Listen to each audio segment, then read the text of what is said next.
Welcome back. In this video, we're going to go over how subscribers can change their accounts plans. So I'm currently logged into the account settings of the Support Me application. One thing to note before we get started, that only account admins have the ability to change to manage subscription plans, right? So only the admins in your subscriber accounts has this functionality turned on. So an admin will just simply go to the Manage Subscriptions tab in the account settings page.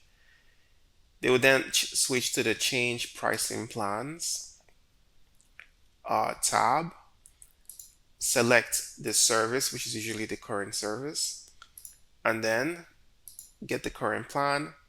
The reason why you get the current plan because you could have an account with 100 users all on different plans. If you wanted to be more specific, you would select the plan and then the new plan. So in our case, we are going to transfer from a base to a premium. Now they could migrate every single person that matches this criteria, or they could select a user, in our case, Majestic plus 3, and then migrate that specific subscription. All right, so let's go ahead and change the plans. There you have it. We get a success message. If we look at our subscribed service, we now see that we have a user in our premium plan and one user in our base plan.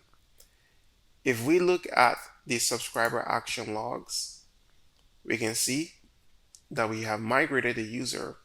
So user 3 was migrated from the base plan. All right. So that's pretty much it. That's how to change plans. That's it for this video.